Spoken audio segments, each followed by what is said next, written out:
Rangpur city কর্পোরেশনের গৃহকর ছাড়া মিলছে না কোনো সেবা।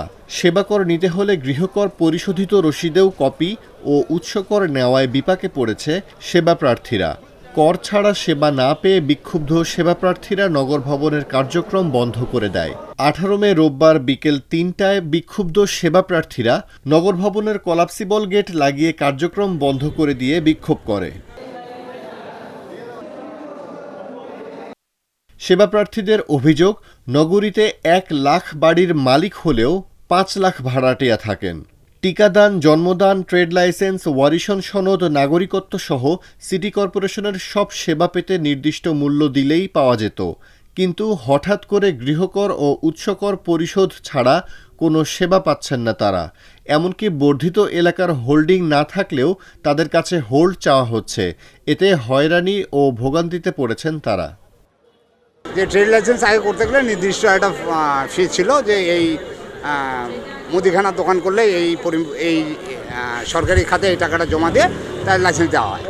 সেই জিনিসটাকে উঠে আবার শুষ্ক হার বৃদ্ধি করছে 2000। এটা অনেকেই জানে না। এই যে হয়রানিমূলক যে কাজগুলো, তারপর কি হোল্ডিং লাইসেন্স ও হোল্ডিং এটা জমা দিতে হবে, যেটা আগে ছিল না। এটা কে বা কাহারা করতেছে এটা তো আর বলার অপেক্ষা রাখে না। হোল্ডিং ট্যাক্স লাগাইছে, হ্যাঁ, যেহেতু দেখা যাচ্ছে রংপুর সিটি কর্পোরেশন 33টা ওয়ার্ড, 33টা ওয়ার্ডের মধ্যে প্রায় 16-17টা ওয়ার্ডেই কিন্তু হোল্ডিং ট্যাক্সের কিন্তু আওতায় নাই। তার উপরে যদিও কিছু ওয়ার্ড যদিও আছে, সেখানে আবার দেখা যাচ্ছে অনেক কলোনি আছে, আছে, তাদের তো আর হোল্ডিং ট্যাক্স তার করা তো আর সম্ভব না। দেখা যায় ট্রেড লাইসেন্স করতে যাচ্ছে, সেখানেও হোল্ডিং ট্যাক্স লাগতেছে। একটা জন্ম নিবন্ধন করতে যাচ্ছে, সেখানেও হোল্ডিং ট্যাক্স লাগতেছে। আবার যদি হচ্ছে আপনাকে বাচ্চাকে একটা জন্ম হয়েছে, একটা টিকা দিতে যাচ্ছে, সেখানেও হোল্ডিং ট্যাক্সের কাগজ লাগতেছে। আচ্ছা, এই হোল্ডিং ট্যাক্সের কাগজটা কেন লাগবে? অনেকে বাসা ভাড়া নিয়ে থাকে, বস্তিতে থাকে, জমি জমা নাই, তারা কিভাবে হোল্ডিং ট্যাক্সের কাগজটা দিবে? আর তারা কিভাবে এই সেবাগুলো নিবে? নোটিশ নাই, কোনো কিছু নাই, আমরা জানি না। তারা এসে হোল্ডিং ট্যাক্সের কাগজ ছাড়া তারা কোনো কাগজ জমাও নিবে না, কোনো কিছুই করবে না। তাদের দরকার ওই হোল্ডিং ট্যাক্সের। আমাদের 1 লক্ষ হয়তো বাড়িওয়ালা আছে, কিন্তু 4 লক্ষ আছে ভাড়াটিয়া, বা বিভিন্ন জায়গা থেকে অস্থায়ী সরকারি জায়গা, আমার সিটি কর্পোরেশনের জায়গা, বিভিন্ন জায়গায় তারা বসবাস করে আসতেছে। কিন্তু দেখা যাচ্ছে যে তাদের তো হোল্ডিং ট্যাক্স নাই। তাহলে তারা কি এই সেবা থেকে বঞ্চিত হবে? আমাদের হোল্ডিংয়ে নাই, সেখানে আমরা হোল্ডিং দেবো কোথায় থেকে?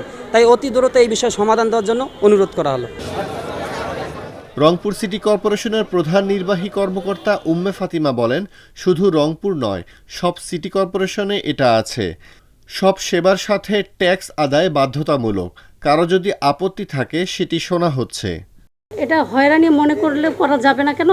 আমরা তাদেরকে বুঝিয়ে বলছি। যেমন ধরেন, একটা সে ফর্ম ফিল আপ করছে, তার একটা ডকুমেন্ট শর্টেজ আছে, সে কি বাসায় গিয়ে সেই কাগজটা নিয়ে আসবে না? মনে করেন সে একটা চাকরি নিয়োগের জন্য অ্যাপ্লাই করবে, একটা কাগজ যদি শর্টেজ থাকে, সে বাসায় গিয়ে অবশ্যই সেটা নিয়ে এসে তারপরে জমা দেবে।